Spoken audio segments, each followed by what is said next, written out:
Good morning to all. E class में आप सभी का स्वागत है। जैसे कि मैं आपको पढ़ा रही थी पेपर 3 का unit 5 teaching as a profession. Teaching as a profession में हमने bullet 1, bullet 2, bullet 3, bullet 4, bullet 5 पढ़ा दिया था। सारे चीज़ों को पॉइंट वाइज पढ़ा दिया था और सारे पॉइंट को डिस्क्राइब भी कर दिया था। मैंने आपको व्हाट्सएप में नोट्स भी भेज दिया है, आपको वीडियो भी भेज दिया है और सारे पॉइंट्स का ऑडियो भी भेज दिया है। उम्मीद करती हूँ कि आप सारे चीज़ों को समझेंगे और जो नहीं समझ में आएगा हमसे तुरंत संपर्क करेंगे। आज मेरा रिवीजन क्लास है। आज से मैं पुनः टीचिंग एज ए प्रोफेशन का रिवीजन क्लास ले रही हूँ। इसमें बुलेट 1 में पूछता है what is a characteristic of A teaching profession. तो सबसे पहले जान जाइए what is a meaning of profession. What is a meaning of profession. Profession का हिंदी होता है व्यवसाय। व्यवसाय प्रोफेशन का हिंदी होता है व्यवसाय।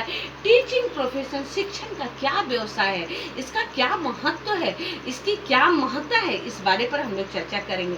तो पहला पॉइंट आता है expert in subject. Expert in subject. शिक्षक को अपने विषय में एक्सपर्ट होना पड़ेगा, अपने विषय में महारत हासिल करना होगा, अपने विषय में विशेषज्ञ होना होगा। तभी वो बच्चों की समस्याओं को सुनेंगे और समझाएंगे और उनकी हर अटकल को समाधान करेंगे। दूसरा पॉइंट है टू नोइंग रीजनल लैंग्वेज।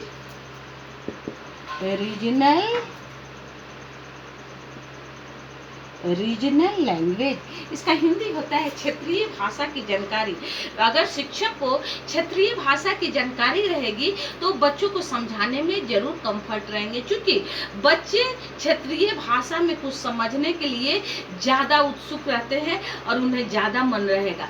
और इसी के तरह जैसे पेरेंट्स टीचर मीटिंग हुआ तो वहाँ के पेरेंट्स भी क्षेत्रीय भाषा को जानते हैं, तो शिक्षक के लिए यह सुविधा होगा कि उनकी बातों को समझा सके। और क्षेत्रीय भाषा जानने पर बच्चे और उसके पेरेंट्स दोनों शिक्षक की बातों को समझ जाएंगे और समस्या का समाधान निकल जाएगा। तीसरा है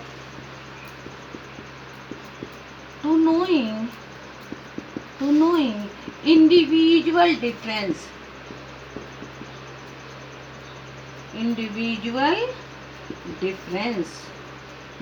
शिक्षक को इंडिविजुअल डिफरेंस मतलब व्यक्तिगत भिन्नता की जानकारी होनी चाहिए। कौन बच्चा किस चीज में तेज है, कौन बच्चा किस चीज में पीछे है, कौन बच्चा किस विषय में बहुत इंटरेस्ट लेता है, कौन बच्चा किस विषय में बिल्कुल इंटरेस्ट नहीं लेता है, कौन बच्चा किस विषय को लेके जाएगा तो आगे बढ़ सकता है, कौन बच्चा किस विषय को लेके जाएगा तो आगे नहीं बढ़ सकता है। इस तरह की व्यक्तिगत भिन्नता हर क्लास में हर छात्र के साथ होती है। तो शिक्षक को जानना चाहिए कि उस बच्चा में क्या व्यक्तिगत विभिन्नता है, उसी के अकॉर्डिंग वह उसको डेवलप करेंगे, उसको रास्ता दिखाएंगे, उनको मोटिवेट करेंगे। चौथा है हार्ड लेबर।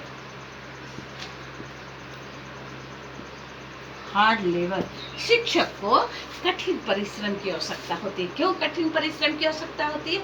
जब तक शिक्षक पढ़ेंगे नहीं, बच्चों को पढ़ा नहीं सकते हैं, तो उनको कठिन परिश्रम करना होगा। शिक्षक को थोड़ा इनोवेशन भी करना होगा कि हमारे बच्चे कैसे पढ़ेंगे। अगर हमारे क्लास में इंक्लूसिव बच्चे हैं, दिव्यांग बच्चे हैं, तो शिक्षक के लिए एक चुनौती भी है कि उन बच्चों को कैसे हम स्पेशल एजुकेशन दे सकेंगे, उन बच्चों को कैसे डेवलप कर सकेंगे। ये सब के लिए शिक्षक को हार्ड लेबर करना पड़ेगा। पेशेंस ऑफ ए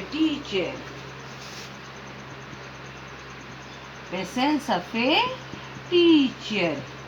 शिक्षक को पेशेंस की जरूरत है, क्योंकि बच्चे बहुत सारी अटकलें पूछते हैं, बहुत सारे घुमावदार बातें पूछते हैं। अगर शिक्षक महोदय या महोदया झुंझला गए, गुस्सा गए, एग्रेसिव हो गए, तो क्या होता है कि बच्चों की समस्याओं का समाधान नहीं कर सकते हैं।